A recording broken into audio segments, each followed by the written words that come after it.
সংগ্রামী শেরপুরবাসী, আপনাদের সামনে আজকে কয়টা কথা বলবো।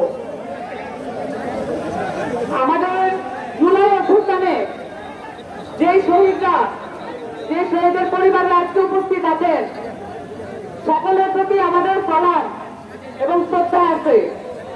সেই সাথে গত কয়েকদিন আগে মাইলস্টোন কলেজে যে শিশুরা অগ্নিদগ্ধ হয়েছে এবং তার ফলশ্রুতিতে মৃত্যুবরণ করেছে, তাদের চেয়েও বেশি দগ্ধ মন নিয়ে আমরা আজকে আপনাদের সামনে উপস্থিত হয়েছি।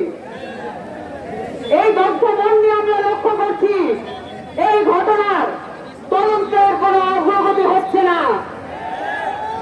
আমরা পরিষ্কার করে জানতে চাই এই মাইলস্টোনের ঘটনার পিছনে কার কার হাত আছে, কোন কর্পোরেট পুঁজি আর কোন বাহিনী এই ঘটনার পিছনে দায়ী আছে।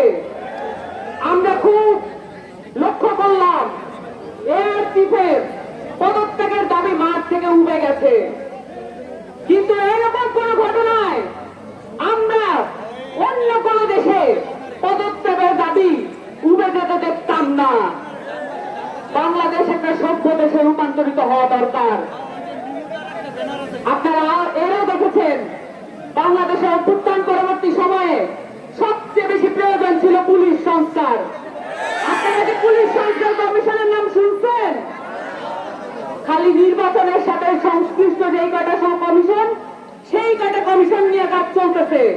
পুলিশ সংস্কার কমিশন নিয়ে কোনো আলাপ নাই, শীর্ষ শিক্ষা সংস্কার কমিশন নিয়ে কোনো আলাপ নাই। সবচেয়ে বেশি জরুরি ছিল অভ্যুত্থানের পরে পুলিশ সংস্কার কমিশন এবং শিক্ষা সংস্কার কমিশন। এই দুটো কমিশনকে ইচ্ছাকৃতভাবে অবহেলা করা হয়েছে এবং আমাদের কপালে জুটছে একটা শিক্ষা উপদেষ্টা। এই শিক্ষা উপদেষ্টা শিশুদের দগ্ধ মৃতদেহের উপরেও তার বিশ্রাম করার সময় মেলে। এই ধরনের উপদেষ্টা ক্যাবিনেট নিয়ে আমরা কি করব? আমাদের সরকার তো আমাদেরই বানাইতে হবে। পুলিশ সংস্কার কমিশনের পরেও আমাদের একটা দাবি ছিল বাংলাদেশের প্রত্যেকটা পুলিশের ঘাঁটিতে নতুন করে পুলিশ মোতায়েন করা। সেটা কি হয়েছে? এই আগের পুলিশ যত যেরকমই থাকুক এসব ট্রান্সফার করে কোনো লাভ হবে না, কারণ এই 15 বছরে প্রত্যেকটা নিয়োগ দলীয়করণ করা হয়েছে। দলীয়করণ করা হয়েছে না? আপনাদের এই পয়েন্টে শহীদ হয়েছে না? শেরপুরে 13 জন শহীদ আছে কিনা? আপনাদের তো বিরাট বড় ইতিহাস আছে শেরপুরের, আপনাদের ব্রিটিশ বিরোধী সংগ্রাম আছে। আপনারা জানেন আপনাদের কত বড় ত্যাগ এবং তিতিক্ষা আছে এই সংগ্রামের প্রতি। বাংলাদেশের প্রত্যেকটা ইতিহাসের পাশে আপনারা সেই ত্যাগ দেখাইছেন। এই ত্যাগ ভুলে যাবেন না।